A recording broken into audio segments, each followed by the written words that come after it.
কিয়ামতের দিন নবীজি সাল্লাল্লাহু আলাইহি ওয়াসাল্লামের সাথে ওই মানুষরাই থাকবে যারা এই কালিমা পড়বে।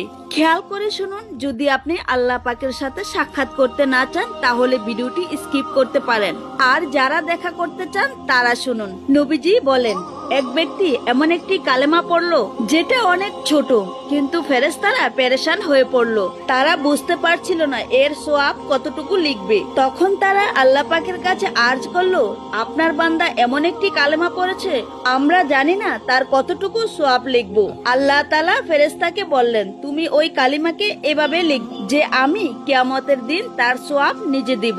সুবহানাল্লাহ। আর সেই কালিমাটি হলো, ইয়া রাব্বি লাকাল হামদু কামা ইয়ামবাগি লি জালালি ওয়াজহিকা ওয়া আজিমি সুলতানিকা। যদি আপনার কাছে সময় থাকে তাহলে শেয়ার করুন, কারণ নবীজি ফরমান, যতক্ষণ ভালো কথা ও হাদিস ছড়াতে থাকবে ততদিন পর্যন্ত তার সওয়াব লেখা হবে।